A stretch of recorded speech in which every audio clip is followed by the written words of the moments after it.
بسم اللہ الرحمن الرحیم۔ السلام علیکم۔ میں منیر شاکر۔ بات کرنی ہے اللہ کو تلاش کرنا، کیسے تلاش کریں، کہاں تلاش کریں۔ تو اس کے لیے دو آیات آپ کے سامنے رکھتا ہوں۔ آگے بڑھنے سے پہلے آپ چینل کو سبسکرائب کر لیں، اگر نہیں کیا لائک کر لیں، بیل کا بٹن دبا لیں۔ تو سورۃ فاطر کی یہ آیت نمبر 10 ہے۔ من کانا یرید العزت فللہ العزت جمیعا، ساری کی ساری عزت اللہ کے ہاں ہے۔ اگر آپ کو عزت چاہیے، عزت چاہنے کے لیے اللہ کے پاس جانا ہوگا۔ اللہ کے پاس کیسے جائیں، کہاں جائیں تو ہمیں اللہ مل جائے۔ دوسری آیت ہے الذاریات کی 50 نمبر، فافروا الی اللہ، اللہ کی طرف بھاگو۔ تو کہاں بھاگیں، کہاں جائیں کہ اللہ ہمیں مل جائے؟ تو بھائیو، اللہ تو ہر جگہ موجود ہے، وہ ہر جگہ برابر موجود ہے، ہماری شارک سے قریب ہے اور ہر جگہ موجود ہے اور ہر جگہ برابر موجود ہے۔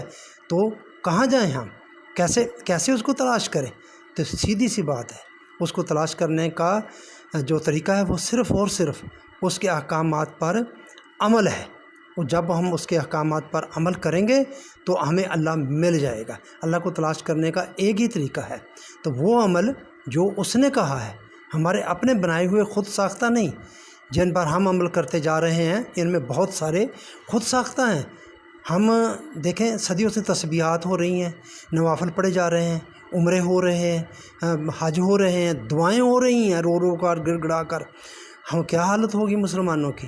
کہاں ہے ہمیں عزت کہاں مل رہی ہے ہمیں؟ کہاں ہم مسلمانوں کی عزت ہے؟ ہم مسلمان تو ذلیل سے ذلیل تر ہوتے جا رہے ہیں۔ آپ کے سامنے بہت ساری ممالک کی مثالیں ہیں، تباہ برباد ہو گئے۔ تو یہ بات زیادہ اس کو تفصیل دینے کی ضرورت نہیں ہے، اپنی وضاحت آپ ہے، سامنے ہے آپ کے سارا کچھ۔ تو جب ہم نے عزت چاہنی ہے تو اللہ کے پاس جانا ہے۔ فافروا الی اللہ، اللہ کی طرف بھاگو۔ بھاگنے کا مطلب اس کے احکامات، کون سے احکامات؟ جو جس نے خود اس نے کہا ہے، وہ ہیں مال صالح۔ تو اس کا موٹی سی جو چیز ہے سامنے، جس پر میں نے تھوڑا سا غور کیا، تو وہی انصاف کی بات ہے۔ آپ نے انصاف قائم کرنا ہے، اپنے گھر میں کرنا ہے، محلے میں کرنا ہے، معاشرے میں کرنا ہے، عدالتوں میں کرنا ہے۔ وہاں سے خیر کے چشمے پھوٹیں گے۔ یہ جو برادرہڈ جسے ہم کہتے ہیں، یہ بھائی چارہ کہتے ہیں، مساوات کہتے ہیں، حقوق العباد کہتے ہیں، تو یہ میرے بھائیوں وہاں سے قانون کی عملداری، برابر عملداری، مساوات، سب پر ایک جیسا قانون کا لاگو، تو یہ وہاں سے ہی یہ چشمے پھوٹتے ہیں۔ تو یہ ہیں اللہ کے احکامات۔ جہاں یہ انصاف ہو رہا ہے وہاں کے حالات بھی آپ کے سامنے ہیں، جہاں نہیں ہو رہا وہ بھی آپ کے سامنے، پاکستان کی مثال آپ کے سامنے ہے۔ تو میرے بھائیوں، اللہ کو ڈھونڈنے کا مطلب، تلاش کرنے کا مطلب اس کے احکامات پر عمل کرنا اور ان کو نافذ کرنا ہے۔ جو ان احکامات کو نافذ کرنے کے لیے تکریم انسانیت ہے، اس کو اپنے ملک میں نافذ، تمام افراد بلا تخصیص مذہب، عیسائی، یہودی، ہندو، سب تو مسلمان بندے برابر ہیں۔ یہ ہم نے قائم کرنا ہے، انصاف قائم کرنا ہے، عدل قائم کرنا ہے۔ آپ نے حقوق العباد کا نظام قائم کرنا ہے کہ لوگوں کے حقوق غصب نہ کرے کوئی دوسرے طاقتور جو ظالم ہے، تو ان کو قائم کرنا۔ یہ ہے اللہ کے احکامات، ان کو پورا کریں گے تو ہمیں اللہ مل جائے گا۔ یعنی کہ اللہ کا ملنے کا مطلب کہ ہمیں عزت ملے گی، ہمیں دبدبہ ملے گا، ہمیں غلبہ ملے گا، دنیا میں بھی، ہر جگہ بھی۔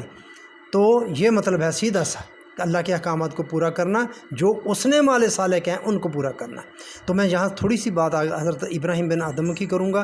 تو ان کے بارے میں جیسی کہانی ہم سنتے آ رہے ہیں کہ انہوں نے اقتدار چھوڑ دیا، حکومتیوں نے، کہ اللہ کو تلاش کرنے نکل پڑے۔ تو میرے بھائیوں، یہ مذہب کا، یہ دین کا کون سا تصور ہے؟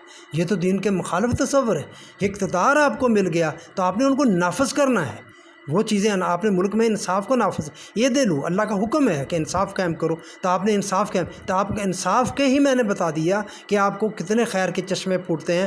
جہاں غیر مسلم بھی ہیں انہوں نے انصاف قائم کیا، تو ان مسلمانوں کا، ان ملکوں کا حال دیکھ لیں وہ کہاں تک پہنچ گئے۔ اور جو ہم مسلمان ہو کے جو انصاف نہیں کر رہے، تو ہماری اب طریقہ عالم کیا ہے یہ سب کے سامنے ہے۔ تو بڑی سیدھی سی بات ہے کہ اللہ کو تلاش کرنا، اللہ کے احکامات پر عمل کرنا ہے۔ وہ تلاش کریں کہ اللہ کے کون سے احکامات ہیں جن پر عمل کر کے ہمیں دنیا میں عزت ملے گی، دنیا میں عزت ملے گی تو آخرت میں بھی ملے گی، ہم کلمہ گو ہیں، یہ ہمارا ایمان ہے۔ تو بس اتنی سی بات ہے۔